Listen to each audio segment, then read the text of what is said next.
Bismillahirrahmanirrahim.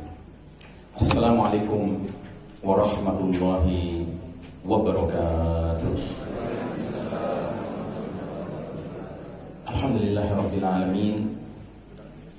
Wassalatu wassalamu ala asyrafil anbiya'i wal mursalin sayyidina Muhammadin wa ala alihi wa ashabihi ajma'in.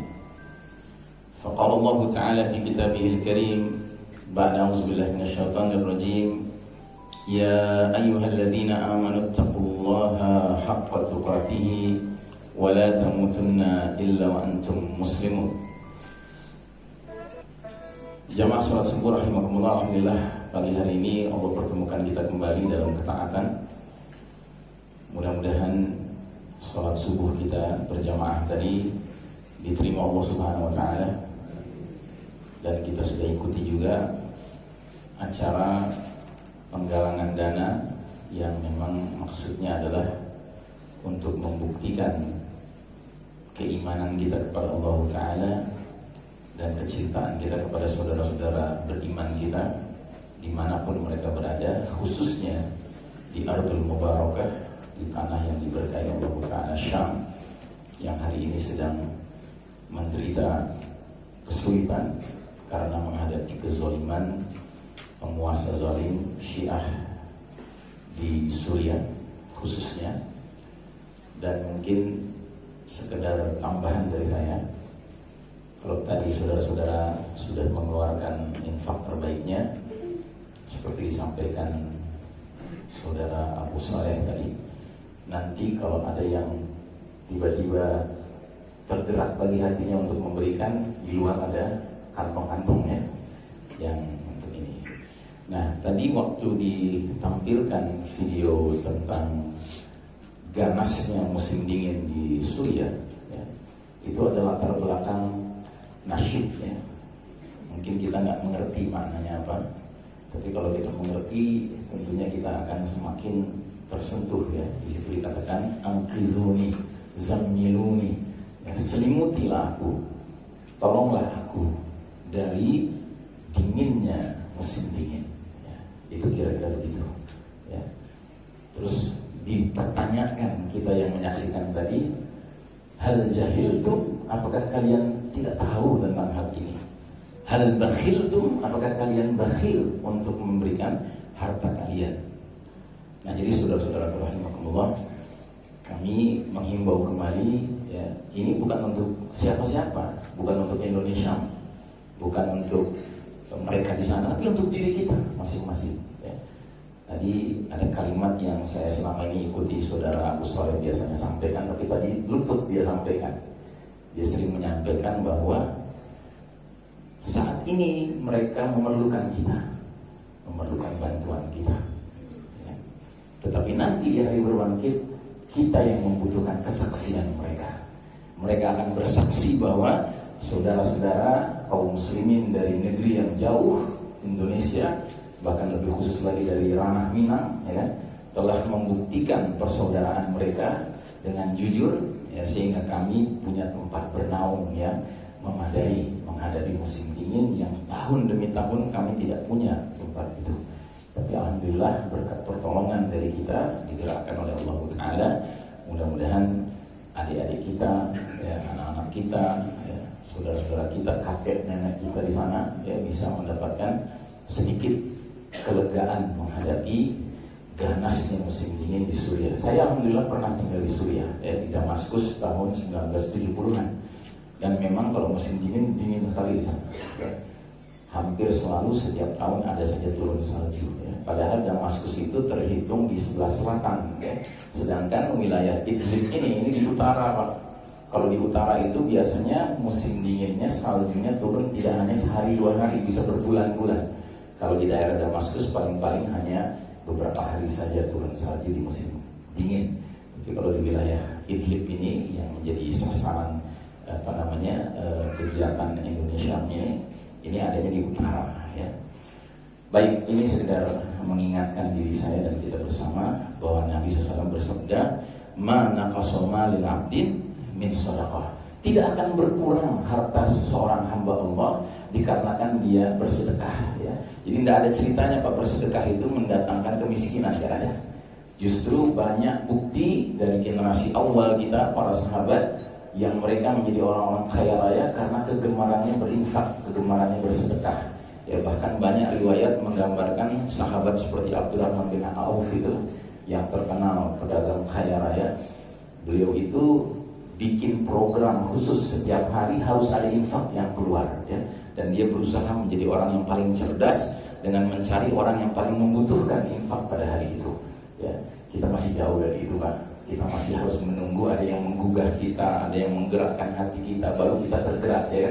Padahal semestinya kita sadar, sekalipun kita bukan orang kaya raya, tapi pasti ada orang lebih sulit hidupnya dari kita, dan mereka membutuhkan bantuan dari kita, ya. Kan ada istilah, kalau Anda merasa sudah kaya, lihatlah ke langit, masih ada yang lebih tinggi lagi. Kalau Anda merasa sudah sulit, lihatlah ke bawah, masih ada yang dipijak, masih ada yang lebih di bawah daripada kita. Baik, ini sekedar reminder, ya.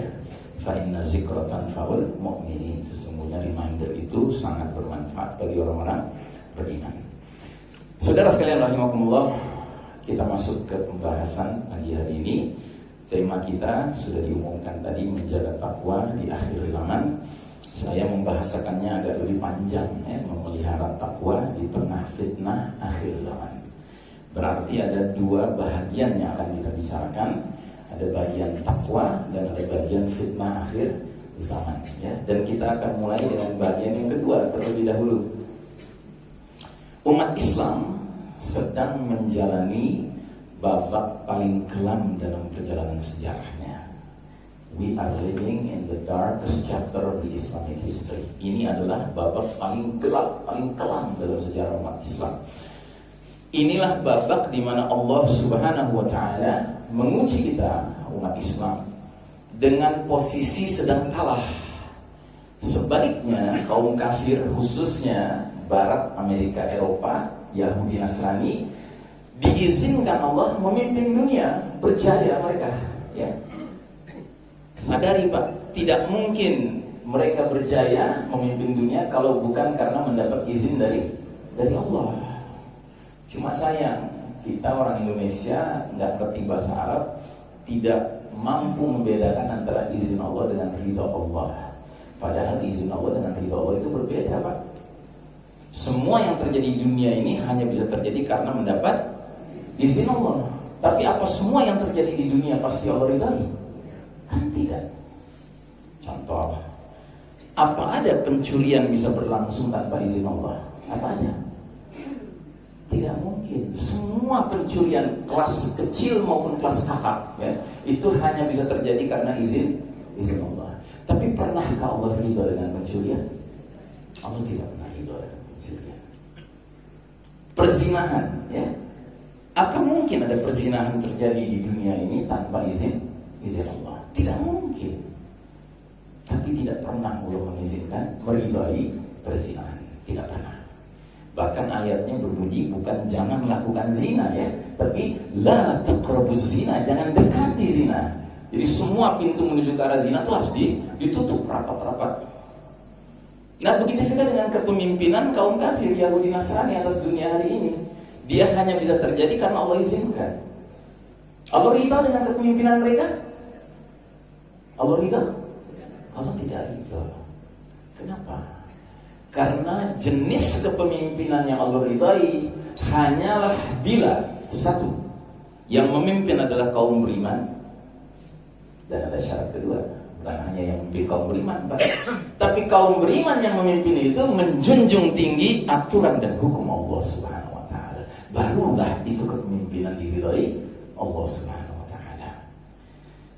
Dan kita hari ini tidak sedang hidup di bawah naungan kepemimpinan yang diridhai Allah Subhanahu wa Ta'ala. Karena Allah sedang menguji kita umat Islam dengan posisi tidak memimpin, tapi malah kaum kafir yang Allah izinkan memimpin dunia ini. Tapi Ustaz, pemimpin-pemimpin kami Muslim kok di wilayah kami, di negeri kami. Ya, kita gak bisa bicara kepemimpinan hari ini tanpa memandang dengan sudut kacamata yang sifatnya global, Pak. Hari ini tidak ada ceritanya satu urusan hanya berdiri sendiri di satu tempat. Tidak, Pak. Semua terkait jaringan dunia. Ya, karena kita sudah hidup di era yang namanya globalisasi. Kalau eranya globalisasi, segala sesuatunya www, World Wide Web, ya, jaringan mendunia. Ya, pernah lihat istilah www itu? Ya, di mana itu biasa kita temukan? Di internet, ya. Ya, kalau buka alamat itu www, itu menyadarkan kita sudah hidup sekarang ini di era jaringannya sudah jaringan kelas dunia. Tidak ada ceritanya suatu wilayah tertentu bisa berdiri sendiri, bisa berjalan sendiri tanpa ada campur tangan dari jaringan mendunia. Karena apa? Karena kita sekarang hidup di era science and technology mutakhir, yang mana sarana komunikasi sudah tidak lagi terbatas, sudah sangat berkaitan, berkelindan satu wilayah dengan wilayah lain. Contohlah suatu kejadian di Amerika hari ini juga kita akan dengar beritanya, padahal kita nggak pernah ke Amerika, ya. Satu kejadian di ujung kampung mana di Sumatera Barat ini, itu orang di Rusia bisa dengar hari ini juga beritanya. Ya, karena apa? Karena kita sudah hidup di era serba jaringan mendunia, ya. Nah, jadi saudaraku rahimakumullah, dengan kepemimpinan mereka atas dunia ini, apa yang terjadi? Kita menghadapi banyak fitnah, ya. Dan Nabi mengatakan dalam hadisnya, badiru bil a'mali fitanan kaqita'il lailil muslim. Bersegeralah kalian beramal sebelum datangnya fitanan. Bukan fitnah, Pak, fitanan. Beda, fitnah itu satu ujian, kalau fitanan itu banyak ujian. Seperti malam yang gelap gulita. Jadi Nabi menggambarkan kondisi kita sekarang ini sudah seperti malam yang gelap gulita. Kita masih merasakan nikmatnya terang pagi hari, terang siang hari, terang sore hari. Tapi di sini gelap, maksudnya gelap maknawi, bukan gelap fisik. Apa maksudnya gelap maknawi? Maksudnya adalah kegelapan nilai-nilai menyelimuti kehidupan umat manusia hari ini. Jadi bukan nilai-nilai yang terang yang menyelimuti kita, tapi nilai-nilai gelap, Pak. Misalnya apa? Nilai kekufuran, nilai kefasikan, nilai kemunafikan, nilai kesyirikan, nilai kemaksiatan, nilai kemungkaran, nilai kezaliman. Ini kan menyelimuti kita hari ini, Pak. Setuju Bapak dengan saya? Atau Bapak ingin mengatakan, gak begitu-begitu amat, Ustaz. Masya Allah, kita hidup di bawah naungan keadilan sekarang. Luar biasa kita merasakan orang di mana-mana taat kepada Allah Ta'ala. Kalau Anda berpikir seperti itu, saya sarankan mungkin tadi pagi Anda bangun belum berwudu, ya. Coba berwudu dulu. Akhirnya Anda mungkin akan sadar, enggak begitu dunia kita sekarang. Ini dunia yang kelam, Pak, hari ini. Kenapa kelam? Karena yang diberi hak memimpin dunia tidak mau menggunakan sumber cahaya yang semestinya. Apa itu? Al-Quran. Allah berfirman dalam muqaddimah surat Ibrahim, Alif Lam Ra, Inna nazzalna ilaikal kitaba litukhrijan nasa minaz zulumati ilan nuri biizni rabbihim ila siratil azizil hamid. Alif Lam Ra, kitab Al-Quran ini kami turunkan dia kepada engkau Muhammad SAW, agar engkau keluarkan manusia dari gelap gulita menuju cahaya terang benderang, dengan izin Rabbnya menuju jalan Allah yang maha perkasa bagi maha terpuji. Jadi waktu Nabi diutus, Jazirah Arab, khususnya Mekah, itu sedang tenggelam dalam zulumatil jahiliyah, kegelapan jahiliyah. Datanglah Nabi diutus Allah dan perlahan tapi pasti diberikan wahyu Al-Quran. Nah, dengan wahyu Al-Quran itulah Nabi menyinari kondisi Jazirah Arab yang gelap itu menjadi terang benderang. Nah, hari ini Pak, yang mimpin dunia jangankan lagi mau menggunakan Al-Quran sebagai sumber cahaya, bahkan mereka mencampakkan Al-Quran sebagaimana Allah firmankan dalam surat Fussilat, wa qala alladziina kafaru la tasma'u li hadzal Qur'an walghaw fihi la'allakum taghlibun. Berkatalah orang-orang kafir, jangan kalian simak Al-Quran ini dan buatlah hiruk pikuk di sekitar Al-Quran supaya kalian bisa mengalahkan mereka orang-orang beriman itu. Ya. Ini sudah terencana sekarang, Pak. Jadi Anda pikir tidak ada kaitannya dengan seorang ustaz yang senang membicarakan tentang Al-Quran, yang memanggil seorang anak 9 tahun perempuan, mengajak dia untuk Mari hafalannya coba saya simak, ya kan? Tiba-tiba sedang begitu dia ditusuk. Apa tidak ada hubungan dengan itu, dengan ayat itu? Ada hubungannya, Pak. Karena kita sedang hidup di zaman di mana orang-orang kafir yang memimpin dunia ini. Mereka bisa bikin 1001 cerita, Pak. Ini nggak ada urusannya dengan kesengajaan. Ini orang gila, orang sakit jiwa. Ya. Cerita bisa dibuat, Pak. Tapi skenario tetap skenario, Pak. Rencana tetap rencana. Ya. Karenanya saya apresiasi sekali tadi Pak Edi, pengurus masjid, mengingatkan agar semua ya ustadz yang diundang di masjid manapun hendaknya dijaga. Ya. Karena hari ini memang ini termasuk target, Pak. Ini termasuk target rencana mereka, target operasi istilahnya. Ya. Nah, jadi saudara rahimahullah, kondisi gelap ini sudah dijelaskan Nabi dalam hadis yang lain, yaitu hadis periodisasi atau hadis ringkasan sejarah umat Islam. Jadi Nabi pernah menyampaikan suatu hadis yang meringkas perjalanan umat ini dari awal sampai akhir, yang ternyata kata Nabi kita, umat ini akan melewati 5 periode, 5 babak, 5 fase perjalanan sejarahnya. Dan uniknya hadis ini, satu periode menuju periode berikutnya diberi nama oleh Nabi, dikaitkan dengan karakteristik kepemimpinan yang sedang berlaku pada zaman itu. Dan saya yakin kalau Bapak dan Ibu tahun lalu waktu saya berbicara di sini hadir dan menyimak, ya kan, pasti masih ingat kita sekarang ini sudah berada di babak keberapa? Masya Allah, Bapak masih ingat babak keempat, ya. Bayangkan dari 5 babak perjalanan umat Islam kita sudah di babak keempat. Ibarat menonton film di bioskop. Kita tahu film itu 5 babak, begitu sampai karena macet jalanan terlambat sampai film sedang menayangkan babak keempat. Hitungannya kita hadir di awal film, di tengah film, menjelang akhir film. Menjelang akhir film, ya. Dan biasanya kalau filmnya film laga, Pak, 5 babak, babak keempat jagoannya sedang menang, sedang kalah. Sedang kalah-kalahnya. Bahkan biasanya sutradara membuat kesan cerita jagoannya akan mati. Dan kita yang nonton pun sudah dalam hati, wah mati, jagoan mati. Tiba-tiba menjelang berakhir film, masuk babak kelima, jagoannya menang. Ya. Kita sedang senang melihat jagoannya menang, sedang sumringah, sedang tersenyum, ya. Tiba-tiba filmnya berakhir. Nggak diceritakan panjang lebar jagoannya menikah, berkeluarga, punya anak, punya cucu, nggak diceritakan lagi. Ya. Nah, kira-kira begitu juga dengan perjalanan kita. Karena cerita kita ini yang buat bukan sembarang sutradara, ini Allah Ta'ala yang membuat cerita ini. Wal aqibatu lil muttaqin. Akibat terakhir dari perjalanan akan senantiasa berpihak pada orang-orang bertakwa. Bahwa sekarang kita sedang pahit di babak keempat ini, ya ini skenario Allah. Ya, skenario Allah Ta'ala. Babak keempat namanya apa? Namanya babak mulkan jabriyatan. Jadi Nabi mengatakan di babak keempat umat ini akan merasakan kepemimpinan para penguasa yang memaksakan kehendak mereka, yang berarti mengabaikan kehendak Allah dan Rasulnya.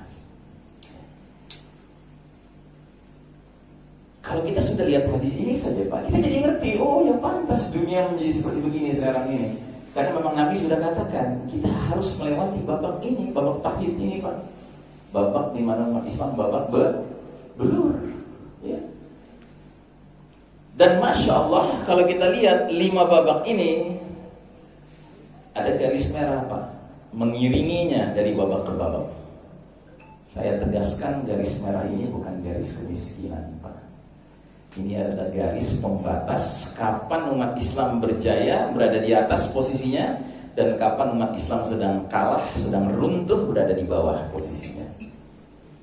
Dan ini sunnatullah, ini hukum Allah. Allah sudah jelaskan dalam sebuah ayat surat Ali Imran 140, sebuah sunnatullah, hukum Allah di dunia fana ini namanya sunnatut tadawul, sunnah pergiliran. Bunyinya watilkal ayyamu nudawiluha bainan nas. Demikianlah hari demi hari, masa kemenangan dan kekalahan, kejayaan dan keruntuhan kami pergilirkan di antara manusia agar mereka bisa mengambil pelajaran. Jadi janganlah kita kaum mukminin ini karena sedemikian inginnya rahmat Allah terus berlebihan dalam berdoa sampai ke tingkat seperti mengatur Allah, ya Allah berikan kemenangan pada kami gitu ya. Jangan Pak. Kenapa? Karena jadwal kemenangan yang tahu siapa? Allah. Kalau jadwalnya lagi kalah, ya yang kita minta kesabaran Pak. Itu yang kita minta, keistiqomahan itu yang kita minta. Karena kita tidak tahu sampai kapan kita harus mengalami kondisi sulit ini. Yang pasti kondisi ini adalah untuk menguji agar manusia bisa membuktikan siapa dirinya. Nah, sekarang kita kembali lagi ke gambar tadi Pak. Kalau kita lihat 5 babak ini, garis di atas lebih banyak apa lebih sedikit daripada garis di bawah? Lebih banyak.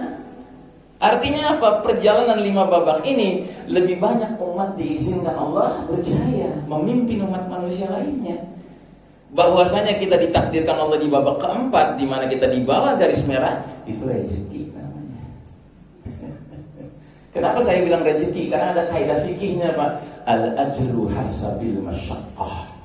Pahala yang akan diterima seseorang berbanding lurus dengan kesulitan yang dia hadapi. Bahwa kita sedang sulit sekarang, benar. Tapi kalau kita sabar menjalani kesulitan ini Pak, pahala yang kita akan tuai nanti di hari berbangkit itu besar sekali. Makanya sampai ada hadis membedakan antara ahlul afiyah dengan ahlul bala. Ahlul afiyah itu orang-orang beriman yang waktu di dunia hidupnya senang, hidupnya menang, hidupnya punya banyak keluangan, ya, banyak kemudahan. Ya. Sementara ahlul bala adalah orang-orang beriman yang waktu hidup di dunia banyak menghadapi bala, ujian, cobaan, kesulitan hidup, kesempitan hidup. Nanti di hari berbangkit ketika dikumpulkan semua orang beriman, semua yang beriman nih Pak, tiba-tiba ahlul bala diangkat posisinya sama Allah, diangkat, saking tingginya posisinya sehingga ahlul afiyah yang gak diangkat menengadah melihat mereka. Dan setelah menengadah mereka merasa iri betapa mulianya ahlul bala itu, sampai akhirnya mereka berkata, ya Allah, kalau aku tahu kemuliaan yang akan diterima ahlul bala, lebih baik aku dulu di dunia matinya itu dicincang-cincang sehingga tubuhku menjadi kecil-kecil dagingnya. Masya Allah Ta'ala. Ya. Tapi kan kita nggak berpikir begitu ya kan ya. Kita berpikirnya selalu ingin yang senang, yang tenang, yang menang ya. Ya, padahal kalau kita mau merenungi dalam-dalam, kesulitan yang Allah berikan justru adalah kesempatan untuk memperlihatkan di hadapan Allah as-sabr wal musawarah, sabar dan berlipat gandaan kesabaran itu yang akan mendatangkan buah pahala yang berlipat ganda. Nah, jadi saudaraku rahimakumullah, inilah babak di mana Allah Ta'ala mencabut kepemimpinan dunia dari tangan Islam dan umat Islam untuk kemudian Allah serahkan kepada pihak Barat, Amerika dan Eropa yang merupakan masyarakat kaum Yahudi dan Nasrani. Karenanya Nabi pernah mengatakan kepada para sahabat 15 abad yang lalu hadis berikut ini. La tattabi'unna sunanal ladzina min qablikum shibran bi shibrin wa dhira'an bi dhira'in hatta law dakhalu fi juhri dabbin lattaba'tumuhum. Sungguh kalian umat Islam kelak nanti di akhir zaman akan mengikuti jalan hidup, kebiasaan, tradisi, perilaku umat-umat sebelum kalian sejengkal demi sejengkal, sehasta demi sehasta, sehingga sekiranya mereka yang kalian ikuti sudah jelas-jelas masuk lubang biawak, kalian terus saja mengikuti mereka. Para sahabat bertanya-tanya, ya Rasulullah, al-Yahudi wa Nasara, ya Rasulullah, apa yang kau maksud itu kaum Yahudi dan Nasrani? Nabi menjawab dengan balik bertanya, faman, siapa lagi kalau bukan mereka? Ya. Anda tahu waktu Nabi menyampaikan hal ini kepada para sahabat itu tercengang, heran, bingung. Bukan karena ragu sama Nabi, tidak, mereka yakin Nabi tidak pernah bohong. Tapi yang bikin mereka heran, bingung dan tercengang adalah kenapa ya umat ini suatu ketika nanti ngekor sama Yahudi Nasrani. Kenapa mereka bingung? Karena mereka tidak mengalami. Para sahabat waktu hijrah dari Mekah ke Madinah, sampai di Madinah ada tidak orang Yahudi Pak? Di Madinah ada orang Yahudi? Ada. Ada orang Nasrani di Madinah? Ada. Ada orang musyrik di Madinah? Ada. Tapi mereka melihat Nabi dan para sahabat, mulianya iman mereka, mulianya ketakwaan mereka, mereka malah tunduk kepada Nabi dan para sahabat, sekalipun gak masuk Islam. Maka para sahabat gak bisa membayangkan, kok bisa ya umat Islam mengekor kepada Yahudi dan Nasrani, itu gak kebayang sama mereka. Nah sedangkan kita yang hidup sekarang mencari muslim hari ini yang ke barat-baratan, yang ke Yahudi-Yahudian, yang ke Nasrani-Nasranian, sulit atau mudah? Sulit atau mudah, Bu? Mudah. Dan hati-hati, saking mudahnya hari ini mencari muslim yang ke barat-baratan, ke Yahudi-Yahudian, ke Nasrani-Nasranian, jangan-jangan saat kita sedang bercermin di depan cermin, dia pun termasuk. Ya. Nah karenanya saudaraku rahimakumullah, kita 17 kali sehari semalam Pak, kalau menjalankan sholat wajib 5 waktu dan tidak sedang safar, berarti nggak dikosor sholatnya, itu kita baca 17 kali surat Al-Fatihah. Dan dalam surat Al-Fatihah ada doa cuma satu yang kita minta sama Allah, ihdinas siratal mustaqim, tunjuki kami jalan yang lurus. Jalan yang mana itu? Siratal ladzina an'amta 'alaihim, jalannya orang-orang yang mendapat nikmat karena menempuhnya. Siapa mereka? An-nabiyyin, as-siddiqin, asy-syuhada, was-salihin. Jalannya para nabi, jalannya para orang-orang yang jujur, siddiqin, jalannya orang-orang yang rela mengerahkan jiwa raganya berperang di jalan Allah sampai menemui kematian karena dibunuh orang-orang kafir di jalan Allah, syahid. Dan jalannya orang-orang yang soleh. Itu kan yang kita minta. Tapi di samping itu kita sampai mengatakan, ya Allah, jangan ghairil maghdubi alaihim, jangan masukkan kami ke dalam jalannya orang-orang yang kau murkai, waladhdallin, dan juga jangan jalan orang-orang yang kau sesatkan. Anda tahu ada sahabat mantan Nasrani sudah masuk Islam, dia bertanya, ya Rasulullah, man humul maghdubi alaihim, siapa itu yang dimurkai Allah dalam surat Al-Fatihah? Kata Nabi, al-Yahud, kaum Yahudi.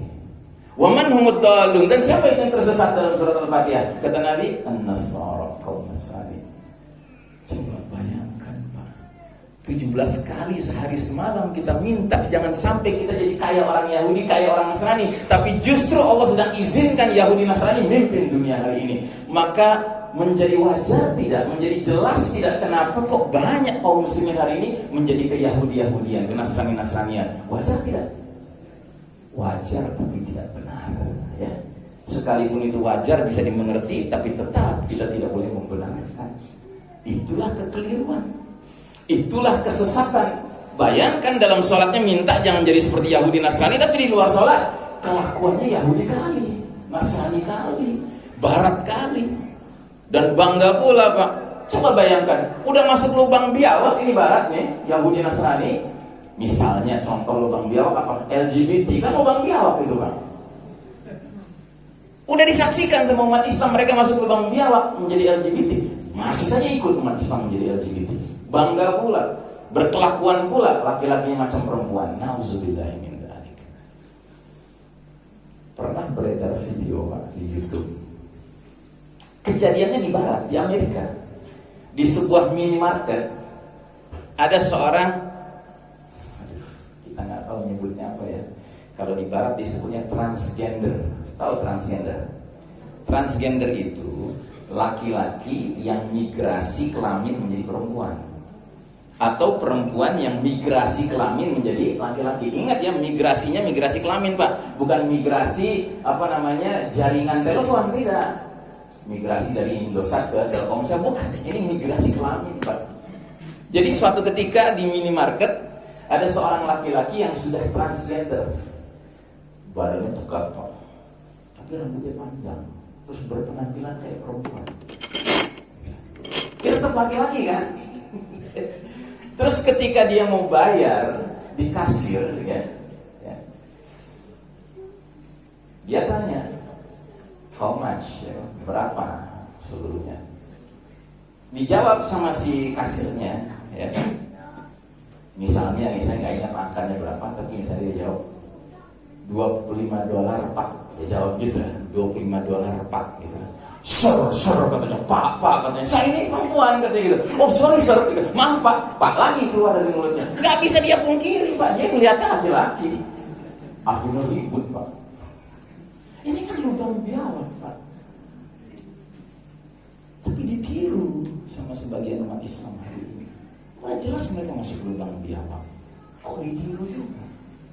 Nah jadi saudara rahimakumullah, peradaban Yahudi Nasrani ini sebenarnya peradaban Romawi modern. Sama dengan Romawi masa lalu, Romawi klasik. Dan Allah jelaskan dalam surat Ar-Rum, bangsa Romawi, Ar-Rum ini bangsa Romawi, Pak, di ayat ke-7-nya, karakteristik mereka. Bagaimana karakteristik mereka?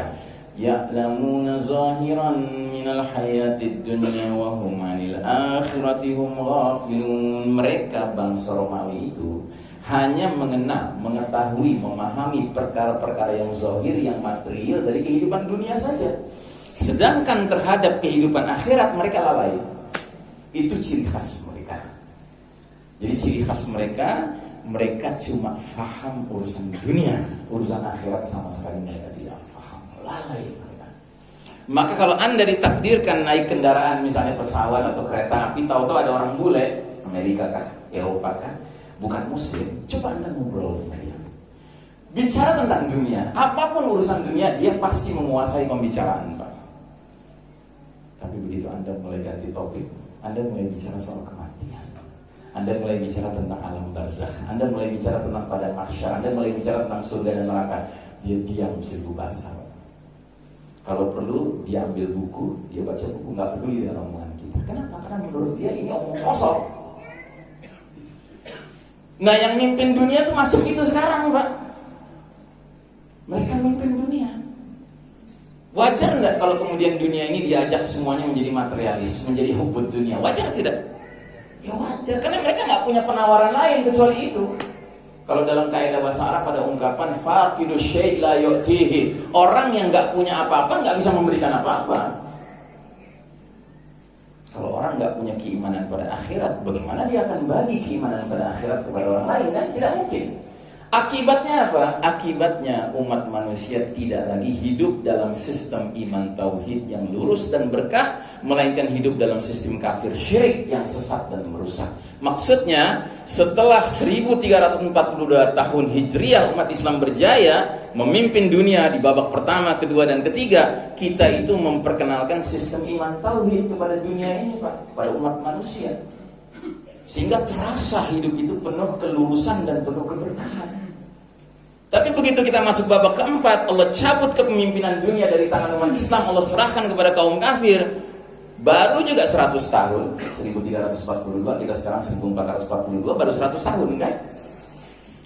Mereka memimpin dunia ini tentu tidak meneruskan sistem iman tauhid, Pak. Kenapa? Karena mereka beriman tidak, mereka bertauhid tidak. Berarti yang mereka perkenalkan sistem apa? Sistem kafir syirik. Tidak bisa tidak, otomatis. Faqidu syai' la yu'tihi. Orang yang nggak punya apa-apa nggak bisa memberikan apa-apa. Orang nggak punya iman, nggak punya tauhid, mana bisa meneruskan sistem iman tauhid kan dalam kehidupan ini. Dan tolong disadari Pak, kita memimpin dunia umat Islam ini bukan setahun, 2 tahun, bukan 10 tahun, 20 tahun, bukan 100 tahun, 200 tahun Pak, 1342 tahun kita memimpin dunia ini Pak. Karenanya jangan sekali-kali kita biarkan mental kita ini mental pengekor, jangan. Jadilah mental pemimpin. Kuntum khaira ummatin ukhrijat linnas, kata Allah. Kalian umat Islam ini umat terbaik yang Allah hadirkan ke seluruh umat manusia, tapi penuhi ciri-cirinya. Apa itu ciri-cirinya? 1, ta'muruna bil ma'ruf. Kalian selalu memerintahkan yang ma'ruf. 2, wa tanhauna 'anil munkar. Kalian selalu mencegah dari yang munkar. Dan yang ketiga, wa tu'minuna billah. Dan kalian senantiasa beriman kepada Allah. Kalau 3 ciri ini kita miliki Pak, sekalipun kita tidak sedang memimpin dunia, niscaya Allah akan nilai kita sebagai min khairi ummah, dari umat yang terbaik di tengah-tengah umat manusia. Yahudi Nasrani memimpin dunia memerintahkan yang ma'ruf tidak? Mereka memerintahkan yang ma'ruf tidak Pak? Tidak mungkin, mereka nggak kenal yang ma'ruf. Mereka mencegah dari yang mungkar tidak? Tidak, malah sebaliknya mereka yang meramaikan kemungkaran di muka bumi hari ini. Mereka beriman pada Allah tidak? Jelas-jelas mereka sendiri mengatakan mereka tidak beriman. Nah, jadi saudara rahimakumullah, yang lebih memprihatinkan selanjutnya kaum kafir Yahudi Nasrani yang memimpin dunia sekarang ini merancang, membangun dan mengokohkan tegaknya sistem kafir syirik yang mereka kasih nama Novus Ordo Seclorum. Bahasa Latin ini, Pak. Dari mana kita temukan kata-kata ini? Dari kertas ini, Pak. Ini kertas apa, Pak? Uang $1 Amerika Serikat. Dan ini hanya ada di uang $1 Amerika Serikat. Pecahan $5, $10, $20, $50, $100. Tidak ada gambar ini. Ini gambar apa? The Great Seal. Seal itu stempel, Pak. Materai. Great itu agung, mulia. Jadi mereka perkenalkan sebuah stempel mulia. Apa itu? Mega proyek mereka. Mega proyek ingin mewujudkan sebuah rencana besar seperti ini. Seperti apa rencananya? Rencananya mereka ingin bangun satu dunia yang ibaratnya seperti piramida tunggal terpotong bagian atasnya. Kemudian di atas piramida itu dibuat segitiga yang ukurannya cocok menjadi pucuk piramida itu, tapi sengaja tidak ditempelkan. Seolah ingin mengatakan belum datang pucuk piramidanya, cuman sudah ada. Masih mengawang-awang ya, pelan-pelan dia akan landing, akan mendarat nanti, akan muncul dia. Dan di dalam segitiga itu ada mata tunggalnya. Dan di sekitar mata tunggal bersegitiga ini ada garis-garis seolah-olah mengisyaratkan bahwa mata tunggal itu merupakan sumber cahaya, sumber petunjuk, sumber bimbingan bagi umat manusia.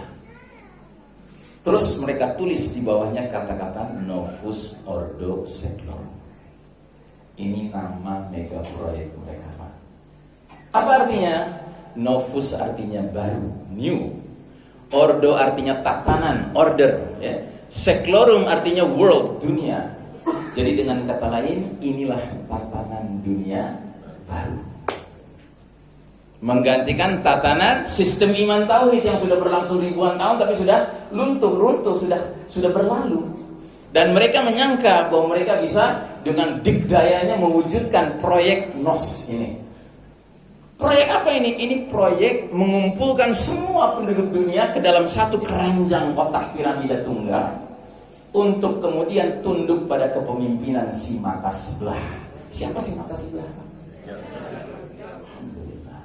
Nabi bersabda, "Innahu aqralaini wa inna rabbakum laisa bi'amr." Sesungguhnya Dajjal itu bermata sebelah, sedangkan Rabb kalian tidak bermata sebelah. Ya. Dan mereka tulis lagi di atasnya, "Annuit Quiptis", bahasa Latin lagi, Pak. Apa artinya? He has favored our undertaking. Dia si mata sebelah telah merestui semua upaya-upaya kami. Upaya apa? Upaya mewujudkan tatanan dunia baru yang semua bidang kehidupannya, ideologi, politik, ekonomi, sosial, pendidikan, budaya, pertahanan, keamanan, militer, pertanian, peternakan, medis, farmasi, semuanya berfondasikan nilai-nilai kekufuran Dajjal. Maka kita katakan bahwa New World Order, tatanan dunia baru ini tiada lain adalah sistem Dajjal. Dajjalnya belum muncul, tapi sistemnya sudah dibangun sesuai dengan maunya sang calon pemimpin mereka, Dajjal. Karenanya ini adalah tatanan dunia yang sejatinya dipersiapkan untuk menggelar karpet merah penyambutan datangnya sang juru selamat, the Messiah dalam bahasa Inggris, Al-Masih dalam bahasa Arab, sang juru selamat palsu mereka yaitu Ad-Dajjal. Dajjal yang belum muncul, tapi sistemnya sudah berdiri. Sedangkan Nabi jelaskan kalau Dajjal nanti muncul, apa yang dia katakan kalau dia datang satu kampung? Apa yang dia katakan? Dia akan mengatakan kata-kata mirip seperti kata-kata Firaun. Apa itu? Ana rabbukum, aku Rabb kalian. Dan kalau penduduk kampung itu adalah kumpulan orang-orang yang kafir atau orang-orang ngaku muslim tapi lemah imannya, mereka akan kagum melihatnya. Dan mereka akan menyambut dengan mengatakan, "Anta Rabbuna, engkau Rabb kami, kalau begitu tolonglah kami sudah kelaparan, kami sudah kehausan." Maka dengan satu perintah dia tunjuk ke langit, "Hai langit, turunkan hujan." Turun hujan. "Hai bumi, keluarkan tumbuh-tumbuhanmu." Keluar tumbuh-tumbuhan. tumbuh-tumbuhannya, sehingga hewan ternak dari masyarakat yang mau tunduk pada Dajjal ini menjadi gemuk-gemuk, susunya banyak, dikasih surga sama Dajjal. Tapi ketika Dajjal datang ke satu kampung, ternyata isinya orang-orang beriman, ya, dari Solo, ya, dan mereka masya Allah istiqamah dalam imannya, dan mereka ingat pelajaran-pelajaran dari ulama-ulama yang membahas akhir zaman. Mereka ditawarkan kalimat ana rabbukum, mereka jawab apa? Rabbunallah anta al-masihud Dajjal. Rabb kami Allah, kamu ini adalah sang penipu Dajjal. Dajjal marah. Hai langit, jangan turunkan hujan. Enggak turun hujan dengan izin Allah. Hai bumi, jangan keluarkan tumbuh-tumbuhanmu. Enggak keluar tumbuh-tumbuhannya dengan izin Allah.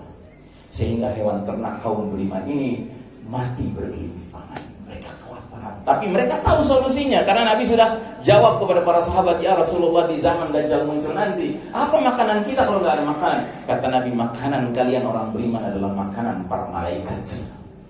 Tasbih, tahmid, tahlil, takbir, zikrullah. Karenanya sekarang, sekalipun Dajjal belum muncul, Pak, hidupkanlah zikir itu sebagai latihan kita. Kalau nanti Dajjal muncul, mudah-mudahan kebiasaan kita zikrullah itu membuat zikir kita menjadi nutrisi jasad kita nantinya. Kalau sekarang baru jadi nutrisi rohani kita, tapi kalau kita sudah terlatih, Pak, nanti pada masanya benar-benar gak ada makanan zaman Dajjal muncul, kita benar-benar bisa merasakan zikir itu sebagai nutrisi jasad kita. Itu jaminan dari Nabi SAW. Nah, jadi saudaraku rahimakumullah, kata-kata sistem Dajjal ini kita ambil dari seorang penulis muslim berkebangsaan Inggris namanya Ahmad Thompson. Dia tulis buku bahasa Inggris judulnya Dajjal the Antichrist, gambar depannya The Great Seal tadi, Pak. Buku ini sudah diterjemahkan ke bahasa Indonesia, alhamdulillah, dengan judul Sistem Dajjal. Terbit tahun 2013. Isinya menguak akar krisis yang menjelma secara global di berbagai bidang kehidupan. Alhamdulillah sudah diterjemahkan ke bahasa Indonesia. Tapi innalillah, Anda tidak akan temukan di toko buku manapun sekarang ini, karena sudah diborong sama sistem Dajjal. Karena sistem Dajjal tidak mau umat manusia paham tentang sistem Dajjal. Ngerti, Pak? Ya. Baik, ini bagian pertama pembicaraan kita soal fitnah akhir zaman. Sekarang kita bicara tentang apa namanya, sebelum masuk situ. Jadi sistem ini maaf tadi ya, saya lupa. Jadi sistem kafir syirik yang dipimpin Yahudi Nasrani sekarang ini, hakikatnya adalah untuk mewujudkan sistem Dajjal. Dan lembaga dunia yang katanya mempersatukan, membuat berdamai berbagai bangsa-bangsa yang mereka sebut PBB ini cuma gambar di depan layar, Pak. Tapi rencana utamanya, rencana hakikinya adalah gambar Novus Ordo Seclorum. Kenapa mereka nggak gambar aja nos gitu di gedung PBB? Karena ciri khas Yahudi mirip munafik, Pak. Bersembunyi di balik tempat persembunyian. Gitu. La yuqatilunakum jami'an illa fi quram muhassanatin aw min wara'i judur, kata Allah Ta'ala dalam surat Al-Hasyr. Mereka tidak akan memerangi kalian secara terang-terangan kecuali di balik dinding yang tebal atau di balik benteng yang kokoh. Nah, mereka bikin macam-macam benteng, Pak. Ada benteng PBB, ada benteng IMF, ada benteng World Bank, ada benteng WHO, ya kan? Macam-macam benteng mereka buat. Tapi intinya sebenarnya di belakang layarnya mereka. Yahudi itu paling takut menghadapi kita terang-terangan, Pak. Makanya coba lihat di Israel, Pak. Sekalipun ngadepin anak Palestina usia 7 tahun, itu bisa 5 tentara Yahudi, Pak, sekaligus mengeroyok dia. Kenapa? Karena takut sekali mereka. Hanya dengan takbir si anak itu 7 tahun itu takutnya luar biasa mereka. Dan hari ini angkatan bersenjata yang paling aneh adalah angkatan bersenjata Israel. Karena seragam mereka bagian celananya itu di dalamnya ada pampersnya, Pak. Ya. Buat apa? Buat kalau mereka ketakutan, kencing-kencing, nggak usah cari toilet, di situ aja selesaikan. Ya. Ini berita yang kita dengar dari saudara-saudara pejuang kita di Palestina. Bahwa Yahudi itu takutnya luar biasa menghadapi kaum mukminin. Nah, jadi saudara rahimakumullah, kondisi kita hari ini dilengkapi oleh hadis Nabi yang menjelaskan bahwa fitnah-fitnah yang ada seperti malam gelap gulita ini menyebabkan munculnya gejala di tengah umat Islam yang disebut dengan yusbihur rajulu mu'minan wa yumsi kafiran. Di pagi hari orang masih beriman, di sore harinya kafir. Atau di sore hari masih beriman, paginya kafir. Jelas-jelas Nabi mengatakan pagi beriman, sore kafir. Sore beriman, pagi kafir. Nabi tidak mengatakan pagi berbuat baik, sore berbuat jahat. Sore berbuat baik, pagi berbuat jahat. Bukan baik dan jahat, Pak. Tapi antara beriman dan kafir. Beda tidak? Beda. Tidak semua kejahatan yang seorang muslim lakukan menyebabkan dirinya jadi kafir. Tidak, Pak. Tapi kata Nabi, di era yang penuh fitnah seperti sekarang ini, yang gelap gulita ini, jenis-jenis dosa yang ditawarkan mereka yang mengelola dunia ini, jenis dosa yang kelasnya kelas seperti itu. Ya, istilahnya sedemikian masif dan destruktifnya badai fitnah yang ada, sehingga ancaman bagi umat Islam bukan hanya terjerumus ke dalam dosa-dosa kecil, bahkan bukan dosa-dosa besar, melainkan dosa nawaqidul iman, pembatal keimanan. Inilah puncak kegelapan babak keempat ini, Pak. Perlu contoh, Pak, dosa pembatal keimanan. Perlu contoh? Siap? Siap gak siap ya, namanya ilmu ya. Tugas saya menyampaikan saja. Saya kasih 2 contoh. Contoh pertama, orang mengaku muslim bisa batal imannya kalau dengan ringannya tapi dengan penuh keyakinan dia mengucapkan semua agama sama, semua agama baik, semua agama benar. Itu kata-kata bukan kata-kata ringan, Pak. Itu kata-kata berat di sisi Allah Ta'ala. Dari mana dalilnya? Surat Ali Imran ayat 19. Tolong dicatat. Ali Imran 19. Inna dina indallahi Islam. Sesungguhnya agama yang Allah ridhai di sisinya hanyalah Islam. Tidak mungkin Allah mengatakan begitu lalu kita manusia merasa lebih cerdas dari Allah. Kita merasa lebih arif dari Allah, sehingga kita mengatakan enggak, masa cuma Islam saja yang diridhai. Saya punya teman-teman yang bukan muslim tapi mereka baik-baik sama saya. Semua agama baik, semua agama sama, semua agama benar. Na'udzubillah. Allah tidak pernah bilang Islam itu agama paling benar, tidak pernah. Yang Allah katakan dalam Al-Quran, Islam ini dinul haq, agama yang benar. Apa bedanya paling benar dengan benar? Nah, kalau dikatakan paling benar, berarti ada yang benar juga selain dia, tapi kurang benar. Allah tidak mengajak kita berpikir begitu. Allah meminta kita menyatakan Al-Islam huwa dinul haq. Islam itu agama yang benar. Berarti agama lain apa? Batil. Sekalipun itu bukan alasan kita jalan di tengah-tengah manusia yang beragam agama ini lalu membusungkan dada, gua yang benar. Bukan. Gue ini muslim, sedangkan yang benar itu Islam. Itu beda, Pak. Muslim itu manusia, Islam itu ajaran. Kalau ajaran nggak ada cacat celahnya, Islam ini sudah sempurna, Pak. Tapi kalau manusia muslim kadang-kadang bisa benar, kadang-kadang bisa salah. Karenanya kita tidak perlu membusungkan dada. Cuma kita harus yakin yang benar cuma satu, Al-Islam. Gak puas dengan ayat itu, silahkan catat ayat yang lain. Surat Ali Imran 85. Apa kata Allah? Wa may yabtaghi ghairal islami dinan falan yuqbala minhu wa huwa fil akhirati minal khasirin. Barang siapa mencari selain Islam sebagai agama, sekali-kali gak akan diterima darinya, dan dari akhirat akan tergolong orang-orang yang merugi. Jelas. Gak puas, satu lagi ayat saya kasih, Al-Hijr ayat 2. Apa kata Allah? Rubbama yawaddul ladzina kafaru law kanu muslimin. Kelak di akhirat nanti, seringkali orang-orang kafir itu berandai-andai sewaktu di dunia mereka menjadi muslim. Jadi mereka menyesal di akhirat nanti. Salah pilih agama. Jelas ya? Nah, jadi ini satu ajaran yang sudah disebarluaskan di seluruh dunia oleh Yahudi Nasrani, namanya ajaran pluralisme. Ajaran yang kalau kita terima, kita telan bulat-bulat, lama-kelamaan, cepat atau lambat kita akan mengatakan semua agama sama. Padahal itu kalimat nawaqidul iman, kalimat yang bisa membatalkan iman. Na'udzubillah min dzalik. Periksa anak-anak Anda diajarkan apa di sekolah. Ya. Jangan-jangan nilai-nilai ini sudah masuk di tengah-tengah anak kita. Contoh kedua, pembatal keimanan adalah istihza'u biddin, mengolok-olok agama. Mengolok-olok agama ini bukan perkara kecil di mata Allah. Surat At-Taubah ayat 65-66. Allah bertanya, apakah dengan ayat-ayat Allah dan Rasul Allah kalian bergurau, bercanda, ya, berarti mengolok-olok.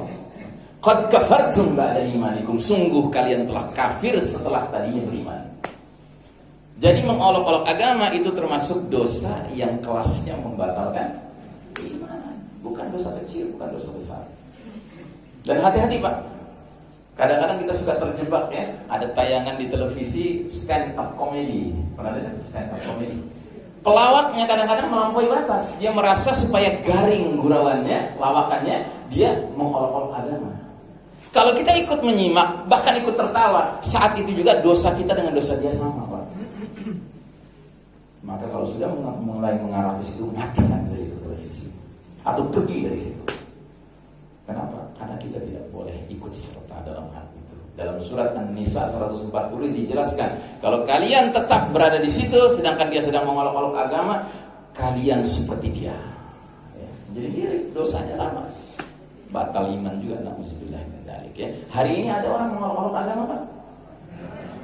Na'udzubillah. Nah, karenanya saudara rahimakumullah, selesai kita bab fitnah akhir zaman. Sekarang kita bicara takwa. Allah Ta'ala memberi jaminan, ya ayyuhalladzina amanu in tattaqullaha yaj'al lakum furqanan.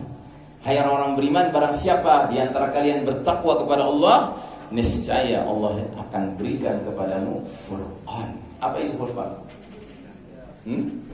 Pembeda antara apa?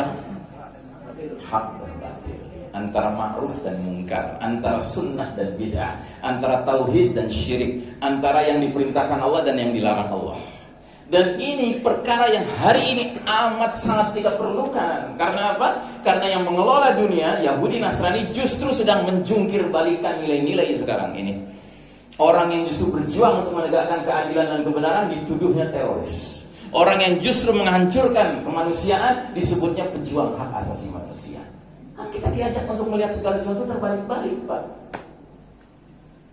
Kalau kita tidak punya takwa yang cukup, kita pun terseret menggunakan furqan mereka, bukan furqan Al-Quran, bukan furqan Al-Islam ya.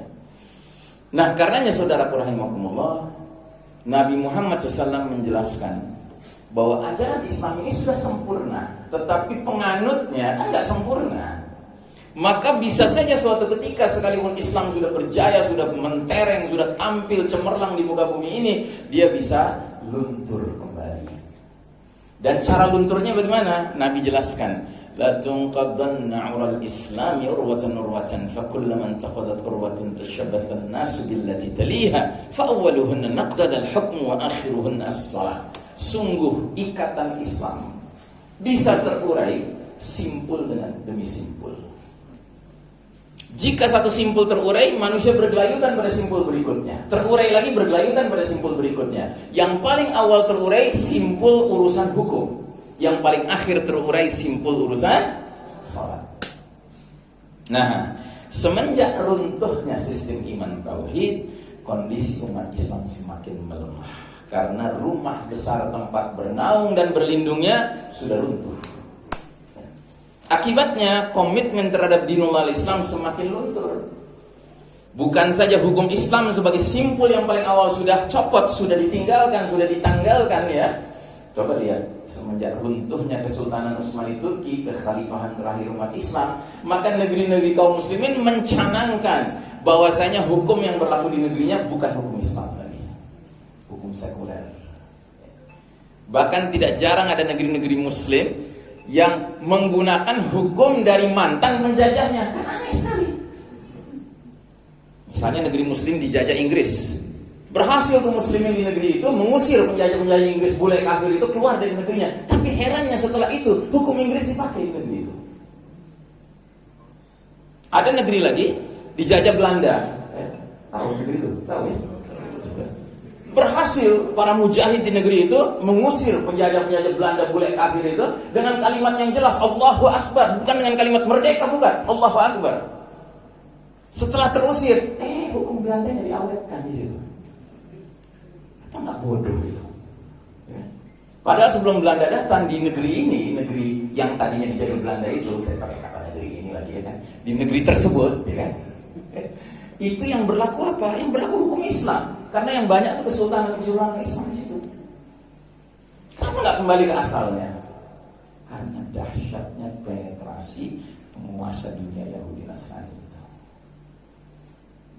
Itu awal, Pak. Mereka nggak puas hanya hukum Islam yang ditinggalkan. Akhirnya mereka tanam lagi pengaruhnya di bidang politik. Maka muncullah politisi-politisi Muslim, Pak. Cuman kelakuan berpolitiknya nggak kita kenal. Kita belajar berpolitiknya Abu Bakar, Umar, Utsman, Ali. Kok nggak ada yang seperti itu? Walaupun ngakunya seperti itu.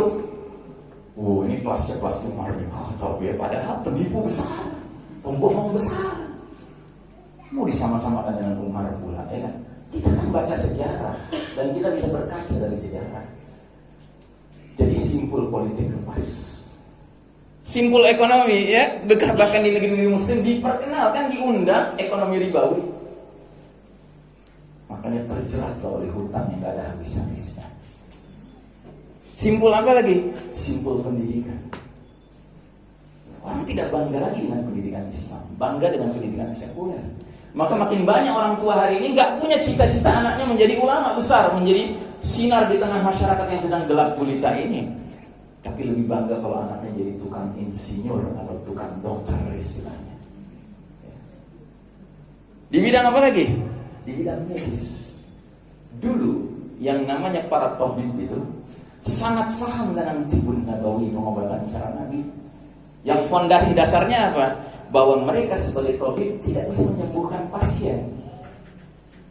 Mereka cuma mengupayakan, sedangkan mereka kalau melihat pasien sembuh, mereka yakin wa idza maritu fa huwa yashfi. Apabila aku sakit, Allah lah yang menyembuhkan. Jadi tidak ada tabib yang sombong ketika itu. Dan tidak ada pasien yang bergantung sepenuhnya kepada tabib, tapi bergantungnya kepada Allah. Tapi hari ini, coba lihat medis modern Pak. Dokter itu kadang-kala acting as God, ya kan? Berperilaku seolah-olah Tuhan. Bahkan sampai berani menentukan, Bapak tinggal 3 bulan lagi hidupnya gitu. Siapa yang mengajarkannya? Kalau bukan sistem dari orang-orang kafir ini. Makanya hari ini mereka merasa berhak betul untuk menentukan segala-galanya dalam urusan kesehatan kita. Padahal rumus-rumusnya dalam ajaran Islam sudah jelas, Pak. Makanya saya setuju sekali dengan apa yang dikatakan Pak Pengurus Maedi tadi. Ya, bahwa kita berhusnuzon kepada Allah, saudara-saudara kita yang datang ke masjid ini orang-orang sehat. Ya, kalaupun ada yang sakit, ya kan, ya itu takdir Allah. Kita nggak menuduh siapapun dan tidak boleh kita menuduh siapapun. Karena sakit tidak sakitnya seseorang, siapa yang menentukan? Allah yang menentukan. Sembuh tidak sembuhnya orang, siapa yang menentukan? Allah Ta'ala. Ditelusuri siapa ini penyebabnya dari sini. Enak, dari mana kita bisa menentukan itu? Islam tidak mengajarkan seperti itu. Karenanya dalam sejarah Islam tidak pernah ada kasus taun yang menyebabkan masjid di lockdown. Tidak pernah. Tidak pernah. Betul, catatan sejarah membuktikan bahwa ketika taun terjadi di satu wilayah kaum muslimin, orang yang sholat berjamaah di masjid menjadi sepi, menjadi sedikit. Bukan karena di lockdown, tapi karena yang sehat tinggal segitu. Kalau sekarang yang sehat dan yang sakit lebih banyak mana? Banyak yang sehat. Kok harus dihalangi kita beribadah kepada Allah Ta'ala? Padahal kita yakin justru itu jalannya untuk kita bisa selamat, terlindungi dari berbagai mudarat. Mari. Nah ini satu persatu sudah rontok ini Pak. Bidang hukum, bidang politik, bidang ekonomi, bidang budaya, budaya. Kita dulu budaya kita, Pak, hiburan-hiburan kita, semuanya yang kita nikmati membuat kita zikrullah, mengingat Allah. Tapi hiburan dunia modern sekarang ini menyebabkan seorang anak muda, orang tua pun, kakek-kakek pun menjadi apa? Victor, pikiran kotor. Gak ingat Allah lagi. Ini semua sudah terjadi Pak. Tapi yang paling memprihatinkan, sekarang di depan mata kepala kita, bidang simpul yang paling akhir sedang diacak-acak sama mereka. Simpul apa itu? Simpul salat. Padahal kita sudah belajar sejak dulu kaidah fikih tentang urusan ibadah ini. Apa bunyinya? Al-aslu fil ibadah al-hadar. Hukum asal semua peribadatan dalam Islam itu haram, Pak. Nggak boleh dikarang-karang, nggak boleh dibikin, nggak boleh dibuka pintu kreativitas. Karena dalam Islam untuk menjalankan ibadah mahdoh, ibadah seremonial ritual, tinggal copy paste saja dari Nabi. Karena sudah sempurna. Makanya Nabi mengatakan, "Shallu kama ra'aitumuni usolli." Salatlah kalian sebagaimana kalian lihat aku salat. Jangan sekali-kali coba merasa, subuh nggak puas, aku cuma 2 rakaat, aku tambah jadi 4 rakaat saja. Nah, ada cerita itu. Ya. Nabi begitu mengajarkan, begitu kita ikuti. Dan itu berlaku, mau Nabi itu salatnya sendirian kan, mau beramai-ramai kan, mau berjamaah kan. Kalau berjamaah berarti ikutilah Nabi dan para sahabat berjamaahnya seperti apa. Jangan dibikin-bikin berjamaah model baru. Mari kita lihat pesan-pesan Nabi dalam urusan sholat berjamaah. Kata Nabi, kata para sahabat, Rasulullah datang pada kami sebelum sholat, mengusap bahu-bahu kami, dada-dada kami, ya kan? Kemudian Nabi bersabda, la takhtalifu sufufukum fatakhallaf qulubukum. Jangan kalian berselisih dalam saf-saf kalian sehingga berselisih hati kalian. Berselisih saf itu maknanya apa, Pak? Maknanya 2. Safnya enggak lurus, dan yang kedua safnya renggang-renggang, itu berselisih. Dan Nabi jamin kalau itu terjadi, yang terjadi apa? Hati jadi berselisih. Saya tidak tahu pengalaman Bapak dan Ibu, tapi ada pengalaman saya pribadi. Saya kalau sering sholat di tempat yang berjarak begitu ya, akibatnya rasanya kayak kaku gitu sama saudara muslim kita, nggak akrab. Belum lagi sampai di masjid itu sudah ada aturan-aturan yang nggak boleh salaman tangan, nggak boleh jabat tangan, nggak boleh lama-lama di masjid. Nah, dari mana ini? Padahal Nabi bilang kalau 2 saudara muslim berjumpa berjabat tangan, selama tangannya masih menempel, rontok dosa-dosa mereka. Siapa yang senang kalau dosa-dosa kita nggak rontok, Pak? Musuh kita, syaitan, dalam bentuk jin. Tapi dalam bentuk manusianya, Yahudi. Senang. Kita lanjutkan. Nabi bersabda, tegakkan saf-saf kalian, sejajarkan pundak-pundak kalian, tutup celah-celah di antara kalian. Lemah lembutlah terhadap kedua tangan saudara-saudara kalian. Jadi kalau kita mau sholat, di depan kita masih ada celah gitu ya. Kita tahu celah ini muat 1 orang, tapi agak sempit. Masuklah situ dengan lembut. Ya kan? Jangan, nggak bisa. Kita harus menghargai saudara kita. Terus Nabi bicara celah lagi. Tadi sudah Nabi bicara, tutuplah celah-celah di antara kalian. Tapi di sini Nabi bilang lagi, jangan kalian biarkan celah-celah itu untuk. Jadi kalau ada celah-celah di antara kita sholat, berarti ada siapa di situ? Sekarang Pak, di masjid-masjid tertentu dikasih tanda setan di mana lokasinya. Diberi kemuliaan, kehormatan, ini posisi kamu di sini.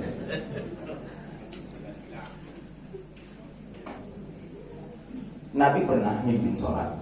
Ada sahabat 2 berjarak sedikit saja, renggang sedikit saja. Selesai sholat Nabi bilang, aku tadi lihat ada syaitan berupa anak domba menyelip di antara kalian. Kalau sekarang bukan anak domba, sekeluarga domba muat di situ. Nah terus apa? Selanjutnya ini lebih mengerikan lagi. Man wasala saffan wasalahullah, wa man qata'a saffan qata'ahullah. Barang siapa menyambung saf, Allah sambung dia. Barang siapa memutus saf, Allah putus dia. Urusan apa ini sambung dan putus? Urusan rahmat. Bayangkan, Anda mau dirahmati Allah, tutup celah-celah itu. Kalau nggak ditutup, ya nggak dirahmati, putus rahmatnya. Kan rugi sekali. Sudah merasa bercapek-capek pergi ke masjid berjamaah, tapi ternyata karena tidak mengikuti cara yang Nabi perintahkan, ya sebenarnya nggak dirahmati. Nauzubillah.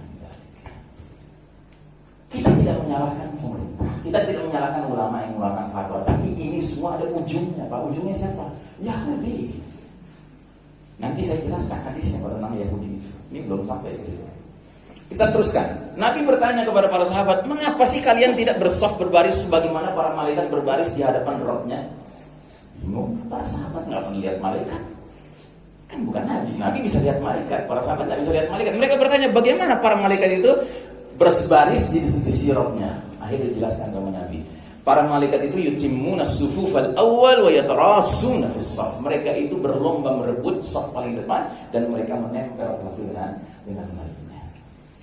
Jadi saudaraku rahimakumullah, ketika kita sholat berjamaah dengan baik dan benar, kita itu dibanggakan oleh Nabi sebagaimana para malaikat sholat atau beribadah atau berbaris di depan Allah Subhanahu wa Ta'ala. Masya Allah, Ini kebanggaan kita, Pak.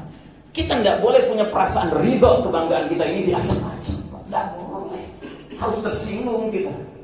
Ini ghirah namanya, kecemburuan namanya. Nah, ini lihat gambar ini, Pak. Kok jadi mirip ya yang kita makan? Ini konon kaum muslimin. Ini udah jelas bukan kaum muslimin. Tapi mirip kan? Tuh, mirip. Berdirinya pun mirip, Pak. Nah, nih berdirinya. Tuh. Nah, di gambar ini dijelaskan ini kaum muslimin tahun 2020. Sebelum 2020 nggak ada begini. Sedangkan yang di bawah ini Budiyin, kaum Buddha. Masa kita mau disamakan dengan kaum musyrikin? Sehingga pertanyaannya, mengapa kalian tidak bersaf sebagaimana para malaikat bersaf? Coba lihat nih, elok kali kan? Indah sekali. Baik nisanya maupun rijalnya. Ketika sholatnya softnya rapi, lurus, rapat, ya kan? Itu Masya Allah. Dibanggakan oleh Allah, dibanggakan oleh Nabi. Nah, yang paling mengkhawatirkan adalah hadis berikutnya. Ini bahasa Arabnya, ini terjemahannya. Abu Hurairah mengatakan sewaktu Nabi mendatangi kuburan, Nabi berdoa untuk para penghuni kuburan. Ya, semoga keselamatan dilimpahkan pada kalian, hai kaum mukminin, dan kami insya Allah akan menyusul kalian. Aku senang apabila aku bisa bertemu dengan saudara-saudaraku. Para sahabat bertanya, bukankah kami saudara-saudaramu? Oh tidak, kalian sahabat-sahabatku. Bagaimana engkau bisa menemui saudara-saudaramu padahal belum datang? Mereka nanti datangnya. Ya. Terus kata Nabi, tahukah kalian, seandainya orang punya kuda yang kepalanya, tangannya, kakinya bercahaya, ada di tengah-tengah kuda-kuda yang hitam legam, bisa enggak dia menandai kudanya? Ya bisa lah, kata para sahabat. Tentu, wahai Rasulullah. Nah, kata Nabi, nanti di hari berbangkit, umatku akan datang dengan wajah, kaki, dan tangan yang bercahaya, bekas wudhu. Dan aku akan menunggu menyambut mereka di telaga. Jadi Nabi punya telaga di padang mahsyar. Isinya air jernih, Pak, air murni. Yang setiap muslim lewat situ dikasih sama Nabi air minum, segelas ya, itu mengakibatkan dia hilang dahaganya selama di padang mahsyar. Tapi kata Nabi, ketahuilah ada beberapa orang dihalang-halangi mendatangi telagaku, sebagaimana unta hilang dihalang-halangi. Aku berseru kepada mereka, kemari, karena Nabi lihat wajahnya bercahaya, tangannya bercahaya, kakinya bercahaya, tanda bekas wudhu, bahkan bekas sholat. Dipanggil sama Nabi, kemari, dihalau, tidak boleh mendekat. Akhirnya menghalau, malaikat itu menjelaskan, sesungguhnya mereka sudah mengganti ajaranmu setelahmu. Akhirnya yang tadinya Nabi panggil, Nabi rubah. Nabi jadi mengatakan sopan, menjauhlah kalian. Tidak mau Nabi dekat-dekat dengan mereka. Jadi ini bukan urusan simpel, bukan urusan sederhana. Ini urusan serius, Pak. Merubah ajaran Nabi Muhammad SAW. Nah, dari sisi lain, Allah menjelaskan dalam Al-Quran siapa musuh sebenarnya kaum beriman dari kalangan manusia. Kata Allah, sungguh kamu Muhammad akan menemukan orang-orang yang paling keras permusuhannya kepada kaum beriman adalah satu, orang-orang Yahudi, dua, orang-orang musyrik. Sedangkan dalam hadis Nabi menjelaskan, sesungguhnya kaum Yahudi sudah bosan dengan agama mereka. Dan mereka adalah kaum yang bersifat hasad. Dan mereka hasad kepada kita kaum muslimin terutama dalam 3 urusan. Urusan pertama, raddis salam. Kebiasaan muslim kalau ketemu muslim lain diucapkan assalamualaikum, dia jawab waalaikumsalam. Itu geram sekali Yahudi. Yahudi tidak senang melihat umat Islam saling berukhuwah, saling berkasih sayang karena Allah. Itu nggak senang mereka. Ya. Mereka nggak senang umat Islam itu bersedekah satu sama lain dengan senyum. Makanya dibuat nggak bisa kelihatan senyumnya. Makanya kalau sekarang saya belanja di toko, Pak, ya, dan toko itu menghaluskan pakai masker, ya. Selesai transaksi di kasir, saya bilang, Pak, saya lagi senyum loh, Pak. Nah, gitu. Ya, untuk membesarkan hati dia. Kenapa? Itu bagian dari sunnah, Pak. Tabassumuka fi wajhi akika sedekah. Tersenyumnya engkau di hadapan wajah saudaramu adalah sedekah. Dan ini mau ditutupi sekarang, nggak bisa kita bersedekah. Sedekah yang sangat gratis, sangat murah, dihalang-halangi. Ya. Yang kedua, mereka hasad pada kita dalam urusan apa? Iqamatis sufuf, dalam kedisiplinan umat Islam merapihkan dan meluruskan saf mereka, merapatkan saf mereka. Itu Yahudi paling geram, Pak. Jadi Yahudi itu kalau melihat masjid-masjid, safnya rapat, safnya lurus, disiplin umat Islam, itu mereka hasad sekali. Dan karenanya hari ini mereka sedang tertawa terbahak-bahak karena sampai ke Masjid Nabawi, Masjidil Haram pun sekarang sudah tidak disiplin lagi menegakkan safnya. Dan ini buat mereka simpel saja, kuasai saja pimpinan-pimpinan di situ, ulama-ulama di situ, dibeli sedemikian rupa sehingga bisa mengeluarkan fatwa yang nyentrik kata anak muda. Dan semua umat Islam di seluruh dunia kan begitu patokannya sekarang. Alah, kamu tahu apa sih? Lihat Masjidil Haram, lihat Masjid Nabawi, kan selalu begitu patokannya. Anda tahu pernah ada wawancara di televisi, seorang Muslim bertanya kepada seorang jenderal tentara Amerika. Dia tanya begini, Pak Jenderal, apa pendapat Bapak kalau Bapak dapat tugas 2 juta prajurit Bapak yang tadinya berantakan, beredar macam-macam, Bapak disuruh bikin mereka berbaris rapih. Perlu berapa lama, Pak? 2 juta katanya. Ya kira-kira 1 bulan lah katanya. Terus si Muslim wawancara ini, wartawan ini memperlihatkan video umat Islam sedang pergi haji, sedang tawaf mengelilingi Masjidil Haram. Haji yang normal ya Pak, bukan haji kemarin Pak. Kemarin kan nggak normal, hajinya sepi. Haji yang normal Pak, jutaan orang. Sedang tawaf, tiba-tiba azan berkumandang. Yang bertawaf berkurang, tapi masih ada yang tawaf kan? Ada yang mulai siap-siap berwudu, ada yang mulai siap-siap nyari tempat dan sebagainya. Begitu qomat dikumandangkan hanya dalam 2-3 menit rapi itu barisan. Itu jenderal tentara Amerika itu bengong melihatnya. Dia merasa sebagai jenderal saja memimpin tentara yang sudah didisiplinkan ya, perlu 1 bulan kalau 2 juta jumlahnya. Ini dia lihat, ini orang aneka ragam, latar belakang, bangsa, ekonominya, kok bisa dalam 2 menit rapi. Itu hasad Pak Yahudi dengan itu Pak. Hasad sekali mereka. Dan yang ketiga kata Nabi, hasad mereka dalam urusan apa? Ucapan kaum muslimin di belakang imam mereka dalam sholat-sholat wajib, yaitu kalimat amin, terutama sholat yang jahar, maghrib, isya, subuh, dan sholat Jumat. Jadi dengan kata lain, makin keras suara aminnya, makin hasad Yahudi. Tapi makin kecil suara aminnya, makin senang mereka. Dan sekarang tidak sedikit masjid-masjid yang mestinya muat 1000 orang, harus cuma 300 orang. Yang berarti amin 1000 orang dengan amin 300 orang, banyak mana suaranya Pak? Banyak yang 1000 orang. Ya Pak. Nah jadi saudara rahimakumullah, inilah yang ingin saya ingatkan kepada kita semua. Ini era penuh fitnah, dan kita tidak punya pilihan lain kecuali bertakwa dengan sebenar-benar takwa supaya furqan kita nggak bergoyang Pak. Ya. Dan mereka kasih nama lagi Pak, new normal. Ini normal yang baru nih, betul Pak, baru dan beda ini normalnya. Iya, karena ini bagian dari new world order Pak, tatanan dunia baru. Tidak, kita akan mengatakan lan narka, kami tidak akan tunduk kepada ajaran-ajaran sistem Dajjal. Biar bagaimanapun kita dianggap anehnya, kita tetap akan mengatakan sunnah Nabi itulah yang menyelamatkan dunia dan akhirat. Maka sebagai penutup saya sampaikan sebuah hadis kata Nabi di hadapan para sahabat, wudidtu an alqi ikhwani. Aku rindu ketemu saudara-saudaraku. Para sahabat bertanya, alasna ikhwanukum, bukankah kami saudara-saudaramu? Kata Nabi, la antum ashabi, kalian sahabat-sahabatku. Saudara-saudaraku kata Nabi, mereka yang datang di belakang hari nanti tidak berjumpa denganku, tapi mereka taat dan cinta kepadaku sebagaimana kalian taat dan cinta kepadaku. Mereka akan hidup dalam ayyamus sabar, hari-hari yang menuntut kesabaran. Dan bila mereka hidup di zaman itu, sekali saja mereka beramal yang sesuai dengan sunnahku, maka nilai amal mereka seperti nilai amal 50 orang. Sahabat bertanya, 50 orang dari kalangan mereka apa dari kalangan kami? Bahkan dari kalangan kalian. Masya Allah ta'ala. Falyatanafasil mutanafisun fastabiqul khairat. Berlomba-lombalah kita dalam kebaikan, berlomba-lombalah kita dalam menegakkan sunnah Nabi, sekalipun eranya adalah era mencemooh sunnah Nabi ya. Mudah-mudahan apa yang saya sampaikan pagi hari ini menjadi ilmu bermanfaat dunia akhirat buat kita bersama, dan mudah-mudahan kita termasuk hamba-hamba Allah yang bisa tetap istiqomah sekalipun hidup kita berat di zaman penuh fitnah ini. Dan sebelum saya tutup, saya menganjurkan kepada Bapak dan Ibu yang ingin mendalami ilmu akhir zaman, ada beberapa buku yang saya rekomendasikan. Di antaranya buku ini sangat bagus sekali, Ensiklopedia Akhir Zaman karya seorang ulama Palestina Muhammad Ahmad Al-Mubayyad.